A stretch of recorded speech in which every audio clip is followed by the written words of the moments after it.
being here. Start some position, weight trains, like loving being in Singapore because we and I get to work together, plus in a practice where we walk our position and outside, I just settled down, we take at pre-prediction rather than aim over things to happen. I think that it was a good thing for what NHS doctor has trained. And unfortunately, only an investments, a lot of it is waiting for something to happen before you can do something about it. So this is why we're really excited to be able to speak together. It's a very important topic because they're looking at the lifestyle piece and they're taking over that next level of what is. And so I think my deal, I'm a GP as well. Before I was a GP, I was doing orthopedics. Whilst I was doing my medical degree, I also did a degree in sports and exercise science. So I've always been around exercise and fitness in some way, I guess. And yes, in longevity, we were just the saying is because a hot topic at the moment. It's trending because that's the word varieties. And I think the ways we look at longevity of patients, when I'm in the room and like actually you're in the patient, they want stuff that they can execute down the jokes. There's lots of exciting research that might come to fruition in 10 or 20 years. But I think what we're going to focus more on today is things that you can put into action. Those where we get so white big hair. Yeah. 80% have had young Zola. 20% we can blame our parents. Like not cheese. So when I have patients say, oh, but my family history is terrible. Okay, fair enough. We can break that down. But what can you do as an individual that is sustainable for you? That is here. This is some UK government poll data. But 30% of men and 40% of women will still comment on being too tired to actually do it. How do we change that mentality and that mindset? Pretty much all the studies we've had. If we can optimize our lifestyle, he can go through this in more detail. We can't make the change that can lead to it, which is humorous. But again, it comes down to that mindset. We'll continue with that patient, and that's why for us, the primary care physicians, family doctors, we're in that privileged position of getting to know our patients and know when to push and when to pull back and further, and then get them the right time to be able to build their confidence to work everything. So chronic disease, this is in Singapore, this is 2019, these numbers have increased to about diabetes. It's about what the British sent by, I don't know what, in Sri Lanka, where I was born, but it's about 24%. So South Asians, numbers, down here. 1 in 3 Singaporeans will get cancer here, right? Exercise, nutrition, sleep, and reduce that. So looking at heart disease, 20%. Again, that's South Asian patients. The risk of heart disease, diabetes is much higher than in the Caucasian population. But what can we do to reduce that risk even further as an individual? So we're going to break it down a little bit. Longevity and health span. What is longevity? Buzzword, love it, it's trending. What it is health span and lifespan. Lifespan is the age we live until. Health span is the age we are healthy until.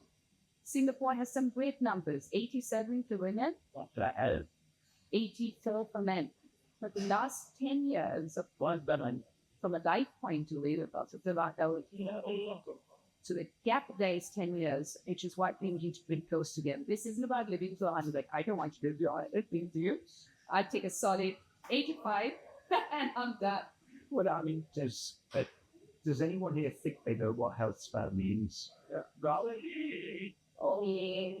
That's in my station at Sand. If you feel that you are going to supposed to doctor over time, you are taking. Think you still live your life.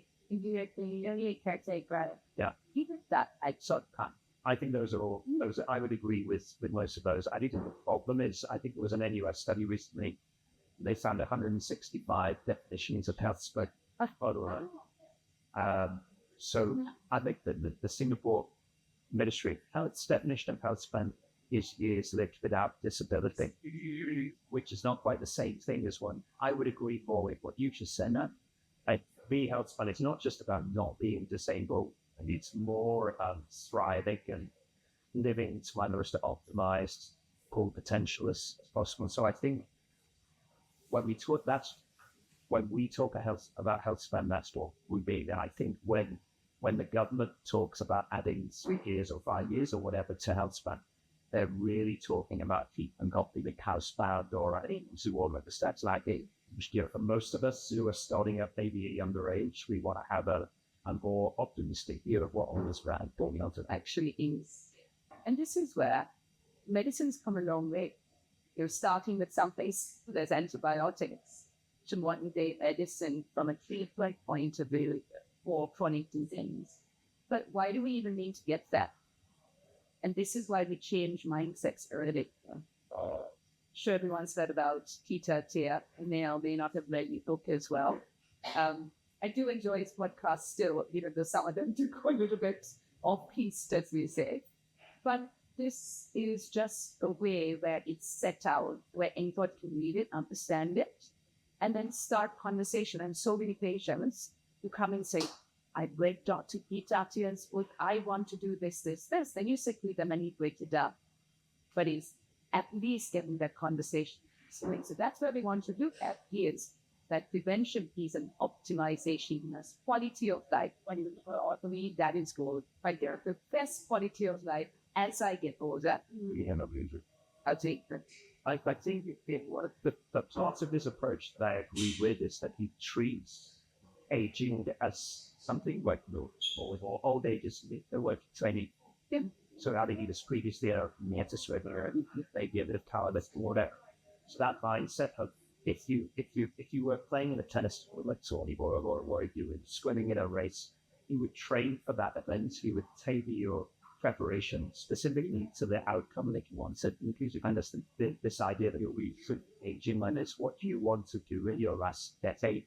You want to travel around the world, so play with your grandkids, you want to be able to carry a suitcase, whatever it is, you can prepare for those eventualities, but probably need to start preparing now.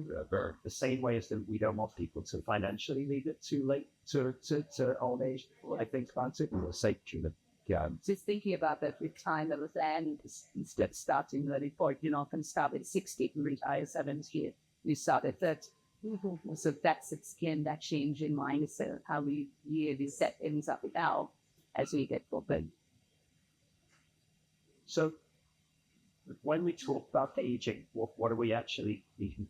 Is it something that we can measure? Is there something one's trying? And so if there's a lot of interest now in aging clones, so this is the idea that we can take someone's chronological age, how often are in years, and in some way test their biological age and compare them to an age each other. Hopefully over time make changes that then improve their biological age. And there are various different aging clocks that are proposed. So some are based on biomarkers, so things that we can already measure, that you've metabolic assessed for. Some are measured markers of inflammation, glycation, glycomic factors related to insulin, resistance. Something that we use at Osler is epigenetics, so looking at the areas of your genome around the genes that actually code the stuff that can modify by environments. Some people are even now proposing microbiome aging clocks. So there are a variety of options available. I think my criticism of the book was being that the actual numbers, a little bit like, say, trackers, the accuracy of the actual number is questionable. I don't think it's refined enough. You can probably do an aging from today. Let's say you were 40 and check it again in 2 weeks. And if I say you're 25, well done. It's kind of is a right park, but I think if we really want to measure the outcomes of our spreadsheets, aging clocks are going to have to get up and better and better over time to be meaningful. It's one of the big challenges with longevity, right? Is the ultimate measure is going to come when it's too late to do it. We make all these changes now.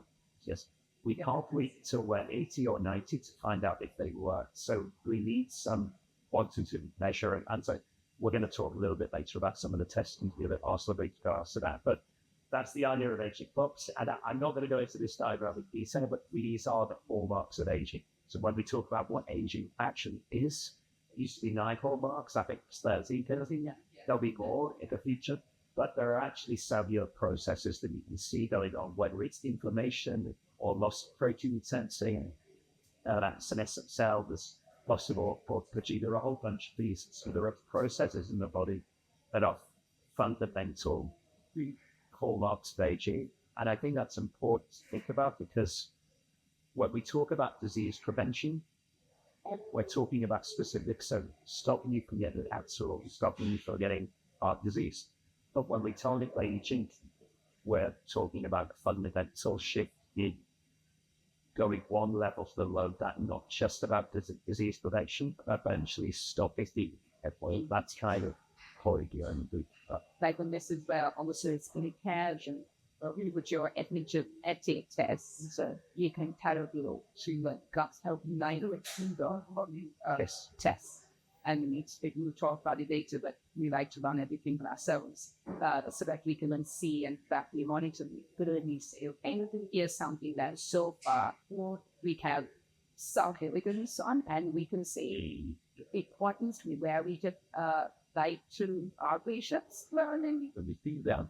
And the way I can centralize it with patients sometimes is, if we're talking about increasing human life expectancy from 85 to 100, say, if we cured all cancers tomorrow, there was no more cancer in the world, life expectancy had increased by 3.8 years. Dang. It wouldn't really move the needle. It would be great for a whole bunch of other reasons, but people who don't die of cancer die of something else. We have to stop them from aging.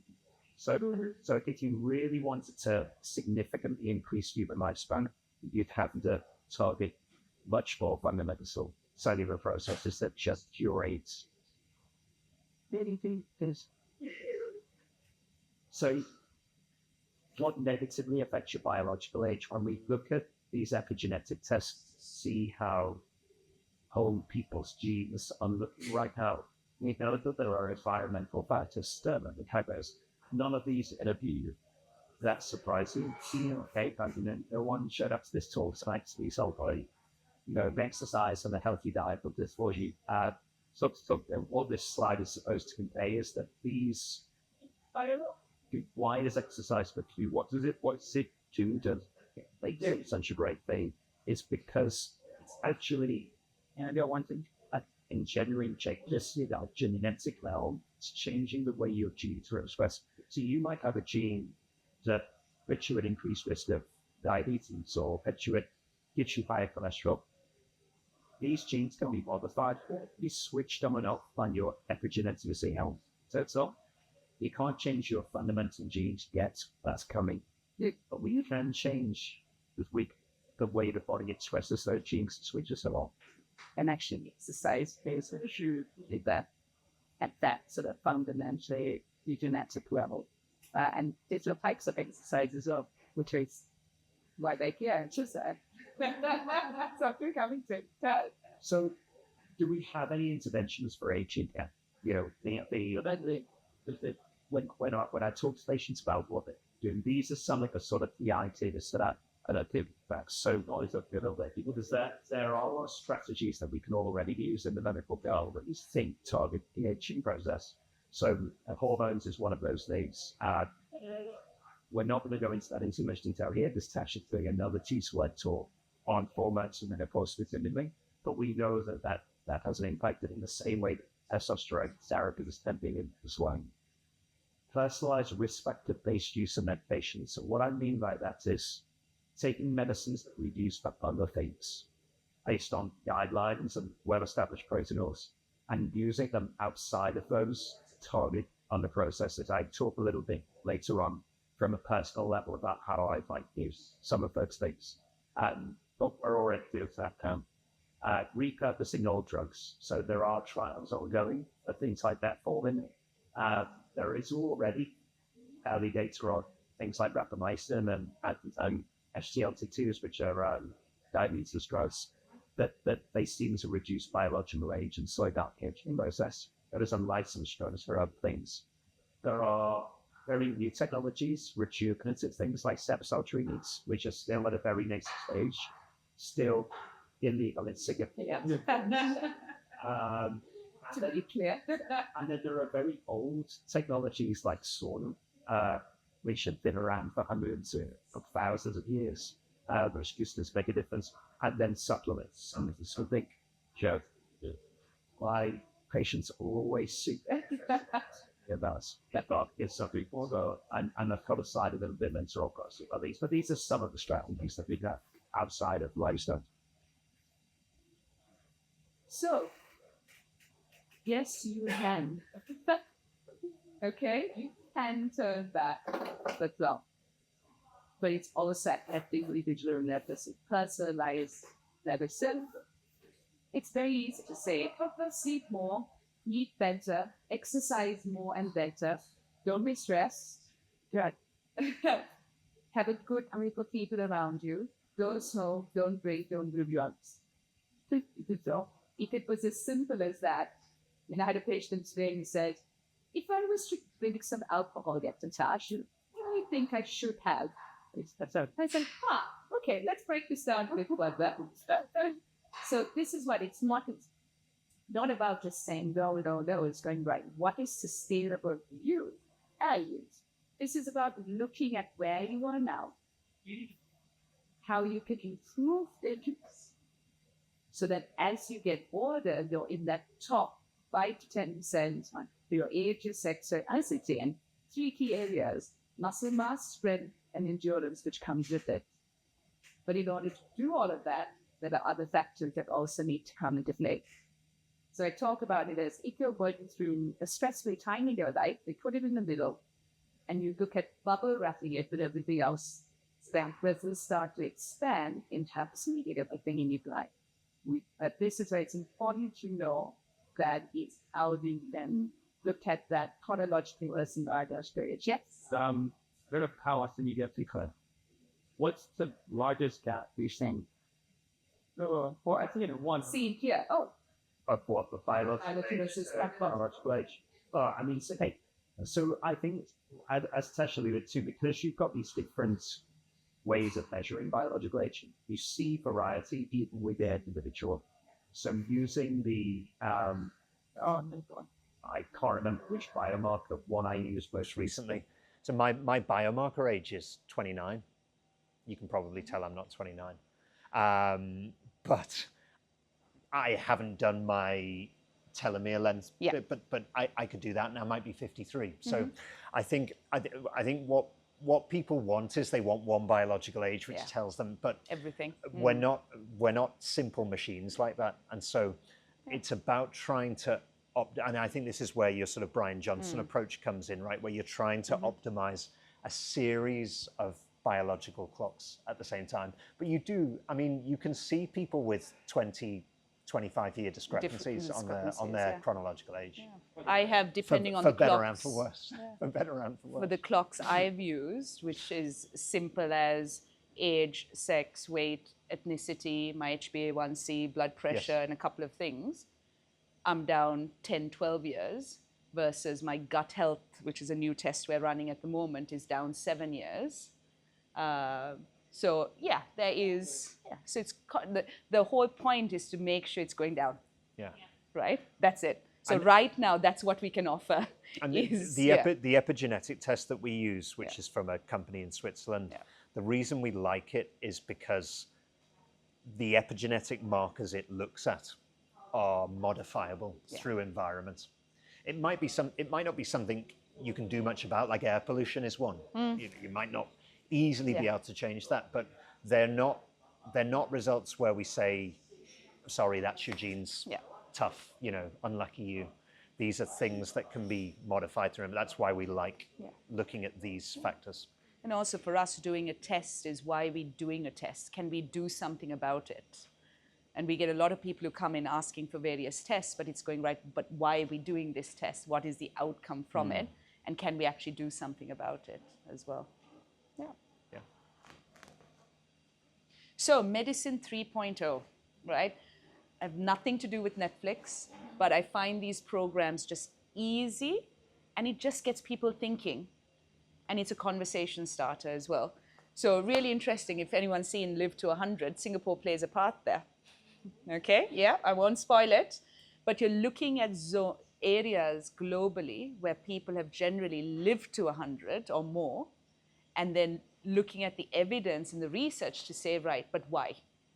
Now, this is generally speaking because it's day-to-day life, farming, gardening, horse riding. You know, you're actually doing activities, whereas inner city living, we tend to have to go, right, let's go to the gym, or we have to play a sport. So, or we get off 2 bus stops before and walk the last bit. In Singapore, you'll be dripping in sweat.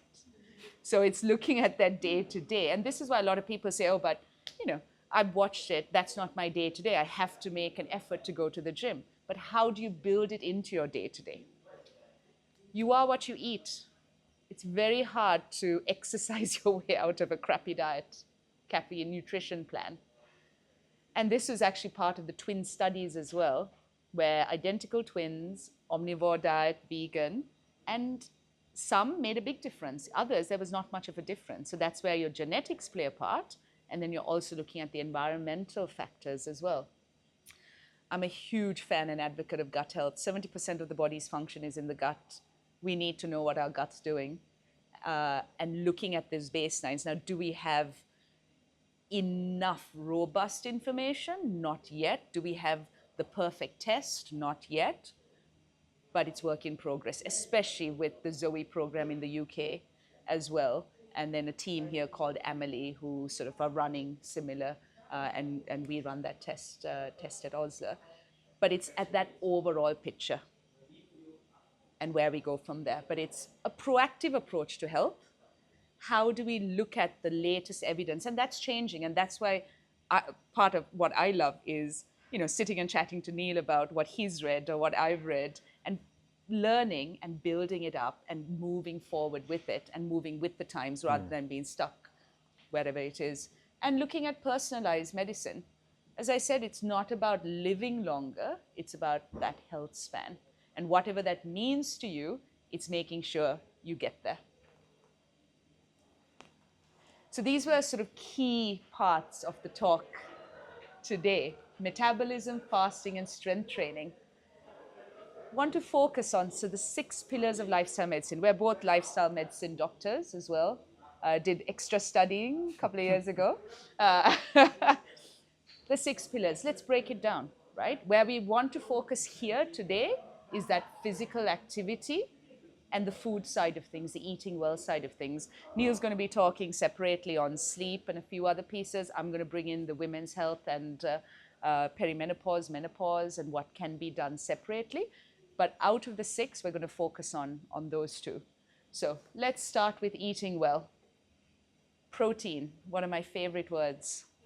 It is also misrepresented to a certain extent on social media because everyone goes crazy on protein. The reason being, the recommended daily allowance is actually very low. And the study that came up with that, people who decided on that, a lot of debunking to be done there. But what we're looking at is, what do we need for what we want to achieve? So really you're targeting between that 1.6 to 2.2 grams per kilo of body weight, or target body weight. So if it's weight loss, if you're 140 kilos, that's a lot of protein to have. So we go, right, what's your target weight? And we focus on that. It's also looking at getting all those 9 essential amino acids, which can be done plant-based. So it's not about, gosh, I have to eat a whole chicken every day. I have to eat a steak every day. The way I go through it is build it plant-based and have your topping as your chicken, fish, etc. If you need to use protein supplementation, fine. But don't replace a meal with it. That's your extra, right? Also look at something that's good, something that works for you, and taste-wise as well. Some of them really do taste terrible. I've worked my way through quite a few. So starting with that protein, and especially ladies, let's move on to carbohydrates. It's not a bad thing. Please have your complex carbohydrates. It's so, so important, especially with sport, especially with exercise, and rebuilding, replenishing, looking at energy levels as well. And carbs aren't just about breads, pastas, rice. It's complex carbohydrates, your fruits, your veggies, looking at your beans, your pulses, quinoa, couscous, really looking at it overall and how you can get a little bit of protein out of that as well. Fiber. So I focus on protein and fiber. We should be aiming for 30 grams of fiber a day. How do we calculate this? How do we know if we're actually getting enough? Simple. You can use an app if you want to track it. Others, just go on Google, right? You can go 100 grams of lentils, protein, 100 grams of lentils, fiber. It breaks it down for you. Once you know, then you can keep a track of it. Do a 3-day diary if you don't want to do anything longer. But unless you track, if you have a purpose, when you track, you know what's happening. But then you get good at it, and it doesn't have to be all-consuming. Especially if you've had a history of any eating disorders, be careful. Have a conversation with your doctor before you do any of this. Fats, also a good thing, but just look at the calories there. Again, I don't like the term calorie, but I have to use it because a calorie is not a calorie. But it's just more out of it per gram. But looking at those omega-3s, looking at what works for you, looking at those monosaturated fats, so that's what's liquid at room temperature. Now, in the US, trans fats were actually removed in 2018, but we still have to be careful and look at the label if you're getting something. Whole foods, that's what we aim for. I'll go into more detail with sort of the women's health side of things on how we can get more phytoestrogens. That can be, you can actually get it directly through nutrition, your flax seeds, your soys, your edamames, tofus, tempehs. But things like progesterones and testosterones come more in a bit of a roundabout way. But you can look at your cruciferous veggies, look at some fatty fish, dark leafy greens, and chocolate, dark chocolate, cacao. So don't feel restricted. And that's the key take from here, is it's about eating nutrient-dense foods and enjoying it. It's not about restricting. As women, unfortunately, we undereat most of the time. And that then has an impact on our thyroid health, our metabolism, our hormone health, and our ability to actually hit further PBs and build on strength in the gym and muscle mass. Okay, so we're talking about fasting today, not because I necessarily think it's the most important dietary strategy, but because this was sort of in the title proposed to us by T Squared. But I think it's a useful sort of talking point to focus our discussion around nutrition on. This is way more controversial than the exercise piece of the jigsaw, right? Whatever we say about exercise this evening, I imagine you're going to agree with 99% of it. Yeah. Whereas nutrition and diet engenders all kinds of different opinions and arguments and conflict. First of all, what do we mean by fasting? Because patients tell me they fast and it can mean very different things. We've got intermittent fasting, which essentially means not eating for a prolonged period of time. So up to 4 days. We've got time-restricted feeding, which means eating in a certain window of the day. Normally 6 or 8 hours are the most common ones I see. And people often use those interchangeably. So they'll say they're doing intermittent fasting, but what they're actually doing is time-restricted feeding. Yeah. And then you've got other kinds of prolonged fasting and religious fasting and other things that come into it. But these are the sort of main types that we're talking about. And I think one of the interesting things about fasting is that there are a lot of specific health benefits attached to it that we're still not clear how they come about. Yeah. I think there's fairly good evidence that there are benefits, but I think there's still some argument about the mechanism of those benefits. So some of the things that you might read that happens are fasting enables autophagy. That's the body's cleaning up process where we get rid of old or dysfunctional cells and sort of go through almost a recycling. There's insulin sensitivity, so that the idea that fasting improves your metabolism or improves markers of insulin sensitivity, can treat diabetes. And there's this idea that fasting might reduce stress on the body or inflammation in the body. And I think all those things are potentially true. Yeah. I think what we're not clear on yet is whether that comes about because of some unique property of fasting, or whether the calorie deficit that's created when someone is fasting leads to these other benefits. Because there are a lot of these things have been shown through other eating strategies as well, fasting mimicking diets, ketogenic diets, vegan diets. So I think the jury's still out on some of this. There's an interesting study going on at the moment, NIH-funded study in the US, comparing time-restricted feeding with a normal balanced diet with calorie control, so matching the calories up. The problem is that's going to take 5 years, so we don't have the answer yet. But I think for a lot of patients that I see, it can be a really useful strategy, whether it's for controlling weight, for managing their inflammation, or their metabolism, or their chronic risk. I think it also comes down to the individual, because men are not the same as women, right? And depending on where, for women, where in your cycle you are, whether you have a cycle, if you're on hormones, not hormones, depending on what your goals are, it changes. Whereas for men, it's pretty much a 24-hour cycle. So it's very easy to say, train fasted.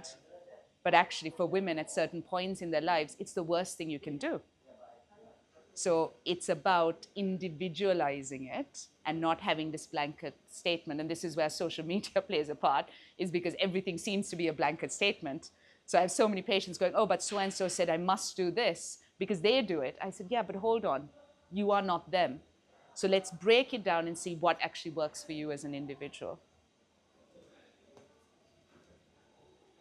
So does fasting improve your metabolism? It seems that the answer is yes. As I say, the mechanism through which that happens is still yet to be decided.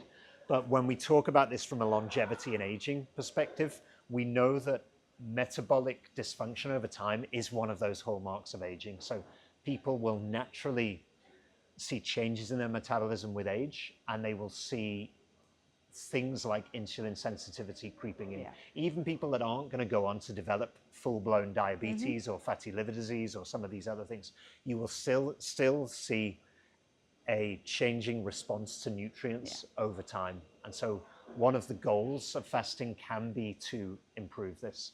The other one is mitochondrial function, so that we know as people age, they have mitochondria are like the batteries in your cells, like the energy sensors. In fact, we think they were probably once upon a time separate organisms that were incorporated into cells. So think of them a little bit like battery packs. And over time, they become less efficient. They become more dysfunctional, and we have fewer of them. And so fasting and strength training, which we're going to come on to, can be one way to enhance that. This is a slide I like to show when I give talks on longevity. So this is not my slide. It's a guy called Matt Kaberlin, who's a longevity researcher. And these are not human beings. These are animal studies. So I think these are mice.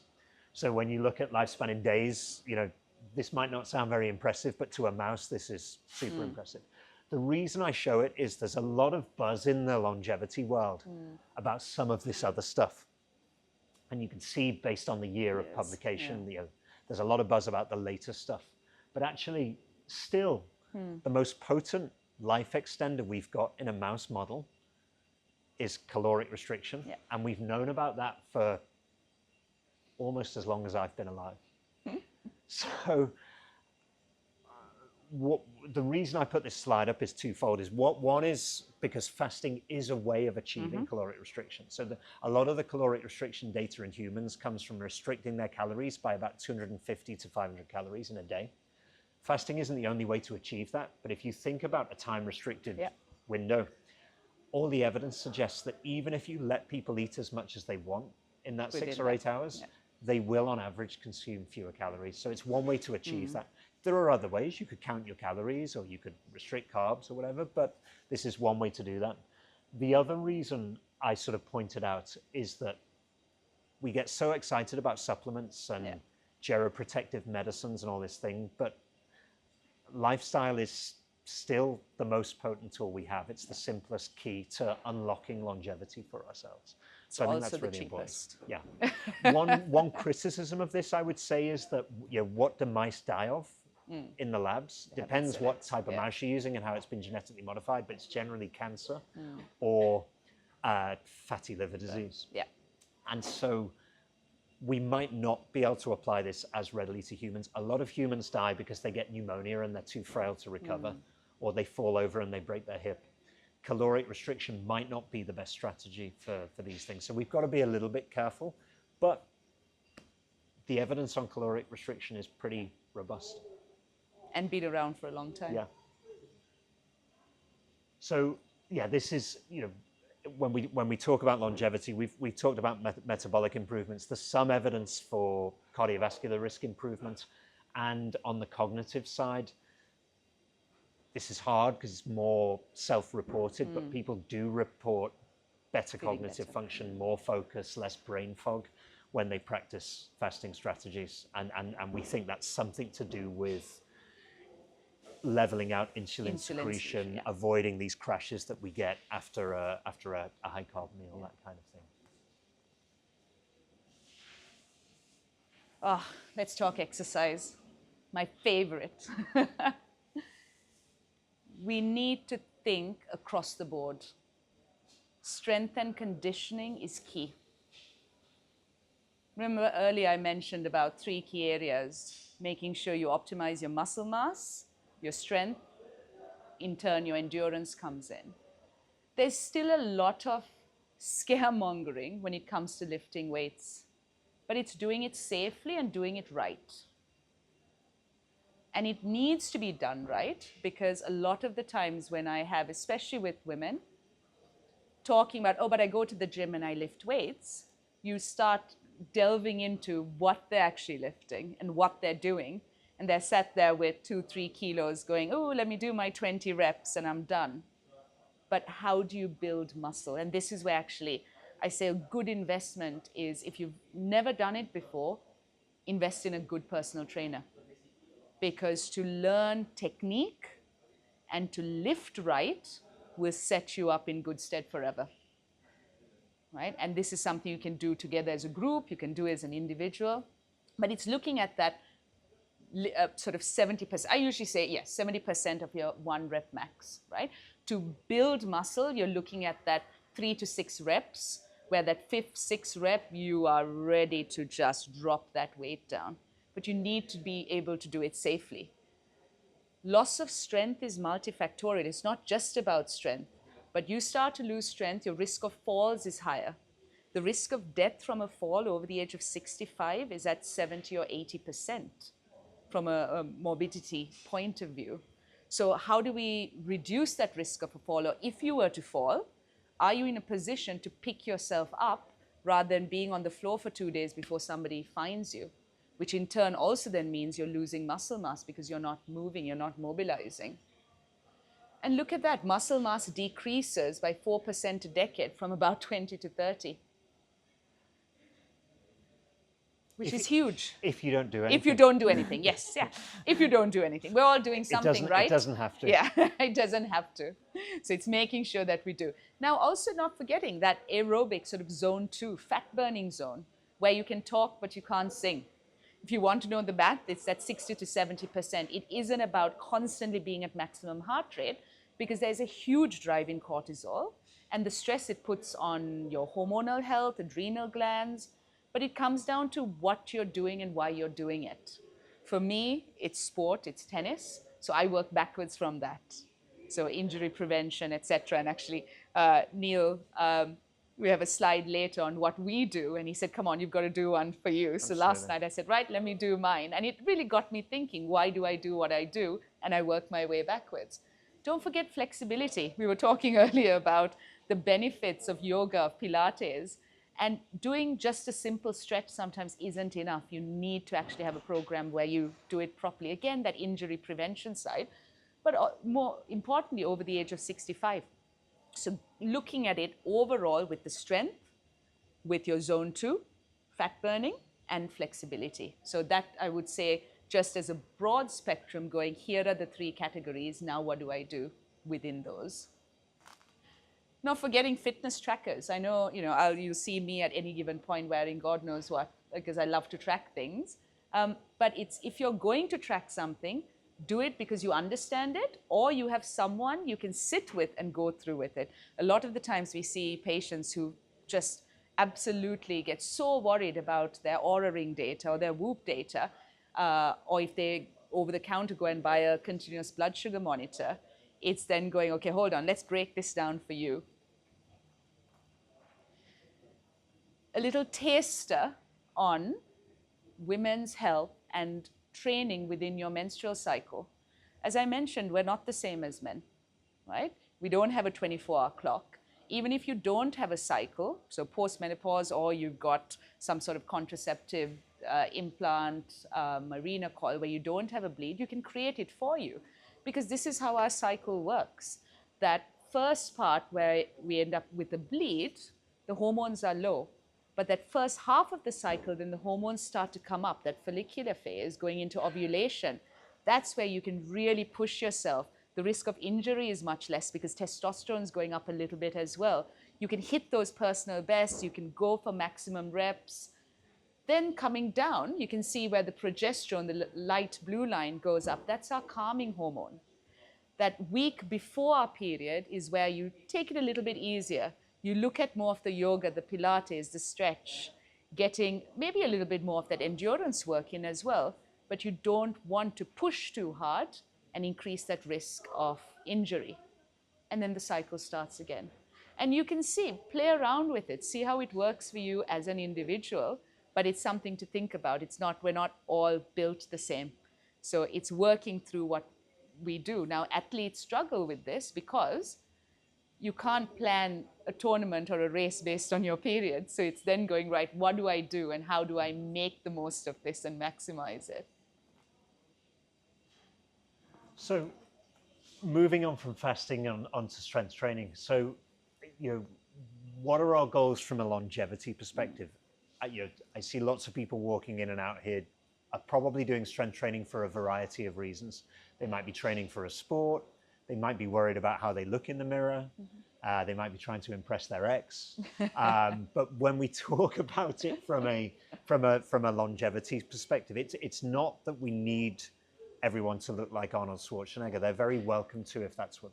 It's very hard to do. And so I think a lot of what I do, I know we're talking to a health conscious audience here, but I saw a guy yesterday who's training for the Angkor Wat half marathon in December. He's running 60 kilometers a week under the supervision of a running coach online, and he's not doing any strength training ever at all. So one of my strategies for him, everything Tash just said about lifting heavy, 6 to 10 reps, 2 to 3 times a week is all correct. But this guy just isn't going to want to do these things. And so this is where personalization comes into it. Equally, I saw a personal trainer this morning for an annual medical who does only strength training, doesn't do any cardio whatsoever. So the strategies for those two guys are going to be completely different. And I think one of the challenges that we're trying to meet as a doctor is trying to find a way to help you do the bit of the exercise puzzle that you really don't want to do. And making that work for you. Because we know actually that last slide that Tash had with the flexibility, the strength, the VO2 max, those are all the key components. That's what perfect looks like. But we're trying to get you as close to perfect as we can get you. And so I think the big challenge for a lot of my patients is not that they're not exercising, they are, but it's how to safely introduce the bit that they're not doing. And for a lot of people, that's strength training. I see a lot of very fit yoga mum. Am I allowed to use that? Is that been cancelled, that phrase yet? So very fit, very lean. You've not got an issue with obesity or metabolic dysfunction, but not really strong and at a big risk for osteoporosis, a big risk for frailty and that kind of thing. So strength training means different things to different people. I hope you all already know these sort of ideas of the sort of terminology we use, but essentially we use a 1 rep max. That's the idea of it's the heaviest weight for a particular lift that you can do. And then we use that as a factor to work out what weight you're going to lift when you're actually training. We don't need or want you to come in and start lifting your one rep max on a regular basis. You might want to test the water with it every once in a while. Otherwise, how do you know what it is? Yeah. But most people are going to be training at 70 to 80% of their one rep max to get a meaningful increase in strength. And they're going to be progressively loading over time and increasing the weight. How do we know how close we are? Well, we talk about RPE and reps in reserve. RPE is often what you see quoted in research, so it's rate of perceived exertion. I actually find that quite hard to rate my own exertion when I'm lifting a weight. I think reps and reserves probably an easier concept for a lot of people to grasp. That's like, how many more can you do? Yeah. But you've got to push yourself to 0 reps in reserve every once in a while to truly know what that feels like. But when I'm starting off with someone, we want to get them to 6 to 10 rep heavy weights eventually, but I don't mind if they're doing sets of 20 to start with, because they're highly unlikely to injure themselves. They're learning technique. They're finding their way around the gym. They're learning how that machine works or where those weights are. They're learning how to rack the bar. So it's not necessarily a bad thing, even though over time, we do want them to progress to what we would call proper strength and conditioning. Don't worry, I'm not going to talk to you through all these research slides. I just want to put this up. It's a little bit like my longevity intervention slide. So this is for strength training, although I could show you a similar slide for VO2 max. This is called a forest plot. It wasn't named after me. This is why you had to put it on. There was another forest somewhere. So take the thick line. 1 is average. So when we talk about hazard ratios, we talk about 1 being average. So if you've got a hazard ratio of 1.5 for diabetes, you're 50% more likely to develop diabetes than the general population. That's how it works. So this is for cancer, death, heart disease, and diabetes. Being on that side of the line is bad. Being on this side of the line is good. And these are all studies looking at strength training and its effect on those things. There is not a single dot on any of those charts that's on the wrong side of the line, which means strength training offers benefits for cancer prevention, for all-cause mortality, for heart disease and diabetes. There is no drug that can do this. And so I put this up not so that you need to go away and read every single one of these studies, just to show you that the evidence for strength training, and it's the same, we could do the same slide for what's the word I'm looking for VO2 max, for cardio training.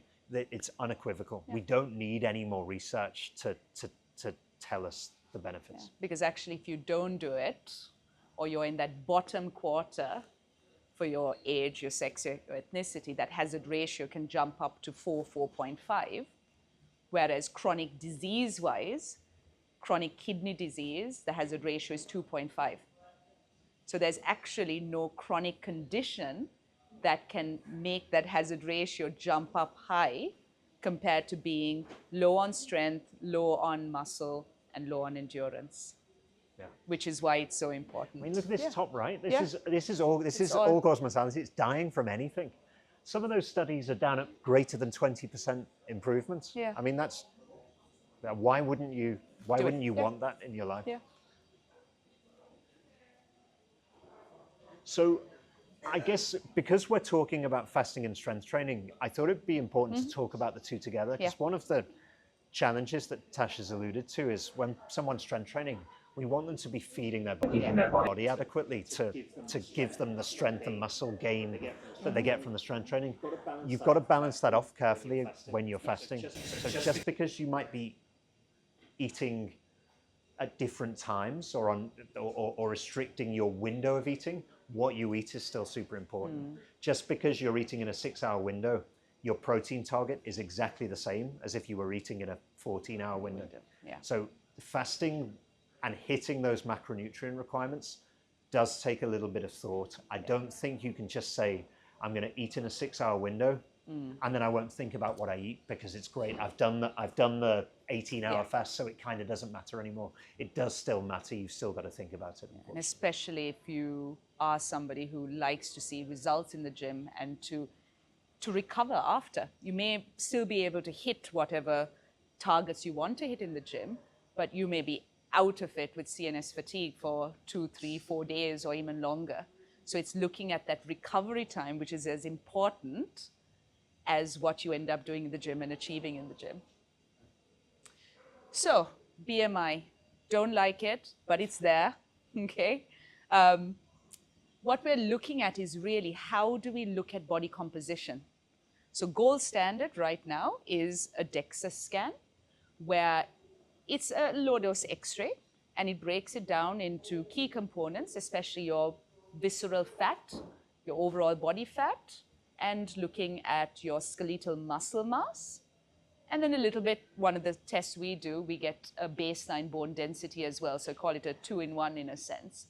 But this is something that can really help you know where you are, because there are various scans. I mean, we're part of a longevity doctors group based in the US, and this week there's been a big debate about what machines they use and why they use it.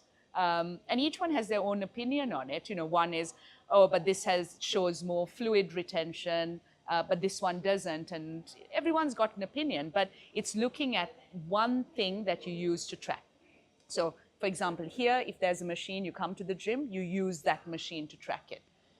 What we can use from a medical perspective is a DEXA scan. And it's really looking at a tool to assess where you are and also where you can work on to reduce certain components, especially that visceral fat. Visceral fat sits in all the wrong places, increases insulin resistance, and we've spoken so much about how we can reduce that insulin resistance, especially in type 2 diabetics as well. Having more muscle mass automatically will help to reduce that insulin resistance, and lots of studies going on there as well. We spoke earlier about sort of epigenetics, genetic testing. There are various things. So we have tests through a team called Nala Genetics, where we can look at nutrition, what works for you, look at certain medication, especially antidepressant medication, to go, right, if somebody is not tolerated certain medicines, can we look at what, from a genetic point of view, what can be tolerated better? Now, there are various options, but this is, again, getting down to that individual personalized level. And not forgetting gut health testing. I honestly feel this is an area that we can do so much more with. And it's not about being restrictive. It is knowing, and then doing what you can that is sustainable for you in the long term. And I think that is key. As we mentioned, it's very easy. Yes, you need to strength train. You need to do your zone 2 and your VO2 max. You need to do this. You need to eat right, hit your proteins. That's a lot of decision fatigue. So how do we work on you as an individual to go, right, here's what you focus on at this point in time? So some practical things to think about. I mean, if you haven't done fasting or strength training before, I guess my advice for both of these things would be, you might be super enthusiastic about starting, but take it slow. So build up your eating window over time. Maybe don't go to a 1 meal a day straight off. Build up to it. And the same with strength training. You know, the majority of patients I see with injuries as a result of strength training are through being deconditioned to the exercise they're about to do. So it's not that they did the exercise wrong, it's just that their body wasn't used to doing the exercise and they went too fast, too hard. If you allow your body to adapt slowly, you've got to be patient, but just enjoy the journey. This is, you know, the thing I love about exercise is it's constant improvement. You can always do better next time and build up over time. So you might listen to this talk and be super enthusiastic about you living to 100 or improving your health span or starting to do fasting, but take it slow. We're playing, it's a marathon, not a sprint, and we're trying to play a long game here. So people always want to know when patients come to see me, well, what do you do? What exercise do you do? What supplements do you take? You know, how do you approach this? So I would say, what do? Lifestyle first. So I do sports and exercise that I enjoy because I'm more likely to keep doing them. I know that playing football carries a much higher risk of injury than running on a treadmill. But I love playing football and I get to do it with my friends. So it's just the chance I'm going to take because I know I'm going to keep doing it consistently. I probably self-experiment and I hate the term biohacking, but test myself more than the average sort of person just seeking health would. So that's me doing a VO2 max test. And this is me about to go into a CT scanner to have a scan of my heart. And this is where personalization comes into it. So I was 43 last week. When I see 43-year-old patients, I don't recommend that they go for a CT scan of their heart. So why did I put myself through it? It's because through other testing that I've done, I know what my risks are. And I know that my risk of cardiovascular disease through carrying a gene called LPA is way out compared to my risk of diabetes or metabolic dysfunction. So that's what I'm going to focus on. So I am running some of these tests on myself at a much younger age than I would recommend for the general population. If you don't have that, I wouldn't say that the radiation exposure of putting yourself through the scanner is worth it. So I put that picture up to illustrate why personalization is important. There may be someone else where a DEXA scan to look at their visceral fat is way more beneficial to them than putting them through a CT scanner. But we're just trying to show here that we do practice what we preach. So for me, I'm going to start with tennis as my base. So I was a swimmer, national swimmer first, and then moved on to tennis. So for me, I want to be on a tennis court forever. And also, evidence shows, gives me 9 extra years of life, thank you very much. So I'm going to take it. So working back from that is, I want to not be injured. So how do I do that? I lift heavy weights, okay? I have to then look at my nutrition based on that. As Neil said, I'm not the biggest fan of the term biohacking, but I will hack me to the end of days. Looking at the meat data. So looking at my VO2 max, looking at gut health testing. This is a new test we're running. Wearing a blood glucose monitor a few times a year, depending on my training, because it helps me then look at my nutrition, look at my macros. How do I feel, right? Looking at my sleep. What's my heart rate variability? And then, to be honest, with different data points, do they actually correlate and match up? It's also looking at recovery. Create my own little ice bath at home. I have a nice 7-Eleven down the road, and the chap now knows I come with my 2 bags of 10-kilo ice bags. Not sustainable, not good for the environment, my apologies, but this is every so often. It really helps me with my recovery when I have heavy tournaments going on as well. But then it's looking at yoga, Pilates, and that's something I've incorporated more recently as well, and it just makes a huge difference with that recovery piece. And I put my Oslo walk and talk group, right? I love a good walk and talk. It gets me my zone 2, gets me out. I've got that social connectedness side of things. And we've got 2, Dr. Val and Serene sat at the back there, who are also on here. And we try and do that as often as we can. And we do it as part of a little boot camp, because Serene runs the boot camp. And it's fantastic. So it's, what do I do for me that I know I can keep doing long term? I think the important thing that I see in these pictures is it's about trying to enjoy the process. Because if you don't get anything out of the process, the end goal isn't going to be worth it. The effort that it takes to genuinely improve your longevity and slow down your aging isn't worth it if it makes you miserable. Miserable, yeah. So please don't. We've got to try and help people find ways, and I think that's great. It's great that T-Squared's doing this to make it worthwhile in the moment, as well as the outcome being worthwhile. Brilliant. So take-home messages. This is looking at optimizing your health, but for you as an individual. Health screening. This is an opportune time to actually get on top of your health screening. And Singapore has so many opportunities to actually get health screening done, and then find your doctor to sit and go through it with you. So you're not just sat there looking at reference ranges, which can be so arbitrary at times. And then looking at, right, how do I make things as good for me as possible?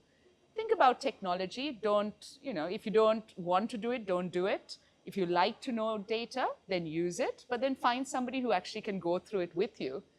And remember teamwork. Work as a team. Look at it from a work environment point of view. instead of sat in an office having meetings all day, can you do a walk and talk? Can you do some sort of outdoor group activity? Can you do a good cooking class, you know, where you're looking at macronutrients as well? So we put together just a few sort of resources if anyone's interested to look more into what we've spoken about. So the Lifestyle Medicine Societies, Neil is actually one of the founding members of the Singaporean Society of Lifestyle Medicine, which I'm a member of as well. And we're both members of the British Society of Lifestyle Medicine and a few others. Women's health-wise, if you want to learn more when it comes to hormonal health. And then men's health, just more data, more information. And some fun podcasts that are sort of our go-to, really, on a regular basis when it comes to living better, living well, and having fun with it and enjoying the process. If you don't have fun, it's just not, I don't think it's worth it. Brilliant. So this is us. We've got 2 clinics, one at Raffles Hotel, where I'm based, one at Star Vista, where Dr. Neil and Dr. Val are based. And we get to do some really good stuff because we're all aligned the way we think and we work together. It's a real teamwork approach and we have a lot of fun with it. Brilliant. Any questions? A lot of information. Yeah. Thanks so much for coming, Thank you. guys. We Yeah. appreciate your time. Thank you. Pleasure. Thank you.